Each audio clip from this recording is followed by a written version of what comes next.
관련된 이야기 보도본부 하태원 부장과 뉴스 분석으로 이어가겠습니다. 이번 정상회담 결렬의 후폭풍이 만만치 않은데요. 네. 북미 양측이 진실을 둘러싼 공방까지 벌이고 있는데 당분간 냉각기가 불가피하겠죠? 네, 실무회담은 몰라도요. 김정은 위원장과 트럼프 대통령이 빠른 시일 내에 다시 만나는 것은 쉽지 않아 보입니다. 네. 회담 평가는 비관론이 우세한데요. 반전 가능성을 이야기하는 전문가도 있습니다. 자, 대표적인 강경파죠. 빅터 차 교수는 아예 그냥 이번 회담 실패했다 이렇게 얘기했고요. 반면 스카스나이더 외교협회 선임연구원은 충분한 대화를 했으니까 대화를 위한 토대는 만들었다 이런 낙관론을 펼쳤습니다. 네, 이번 협상이 결렬됐지만 조금 특이한 게 서로 극단적인 비난은 자제하고 있는 것 같습니다. 그렇습니다. 트럼프 대통령이 귀국 직후 트위터에서 매우 실질적인 회담을 했다. 그리고 서로가 원하는 것을 잘 알게 됐다. 이렇게 밝혔습니다. 자, 북한 관영 매체도 미국을 자극하지 않고 있습니다.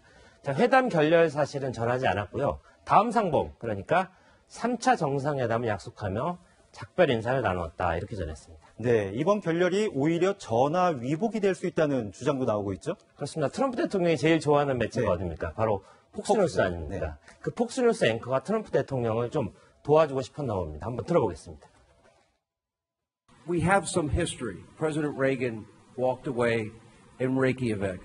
A lot of condemnation at the time, and it ended up working out very well in the end for the United States. 네, 미소 간의 냉전 종식의 첫걸음이 된 중거리 핵 전력 조약에서 교훈을 얻자 이런 얘기입니다. 네. 당시 협상 과정과 현재의 분위기가 흡사하다는 그런 분석도 있지 않습니까? 그렇습니다. 이번 협상이 결코 빈손처럼 보이지만 그렇지 않다. 이런 주장을 하는 겁니다. 자, 레이건 대통령 그리고 고르바초프의 정상회담이 첫 해에는 바로 이렇게 탐색전에 그쳤고요. 두 번째 했던 레이캬비크 회담은 철저한 처참한 그런 실패로 끝났습니다. 자, 하지만 1년여의 상국 끝에 역사적인 핵 군축의 결실을 만들어낼 수 있었다. 그런 얘기인데요. 결국 관건은 향후 협상에서 북한이 영변 이외의 지역에 대한 비핵화 결단을 내릴 수 있느냐 여부인 것 같습니다. 결국 키는 아이러니하게도 김정은 위원장이 다시 쥐게 된 셈입니다. 네, 회담 성공을 누구보다 바랐던 우리 정부도 적극적인 중재 역할을 다짐하고 나섰죠. 그 3.1절 기념사였죠. 네. 북미 간의 타결을 꼭 성사시키겠다 이렇게 이야기한 문재인 대통령의 발언에서는 어떤 결기까지 느껴졌습니다. 자, 여러 가지 선택지가 가능한데 한번 정리해봤습니다.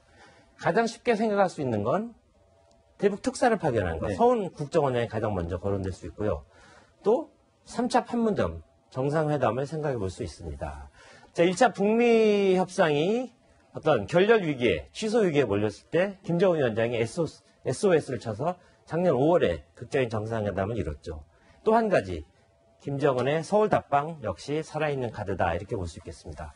다만 우리 역시 조급증을 가져서는 안 될 것 같습니다. 네, 설명 잘 들었습니다. 지금까지 보도본부 하태원 부장이었습니다.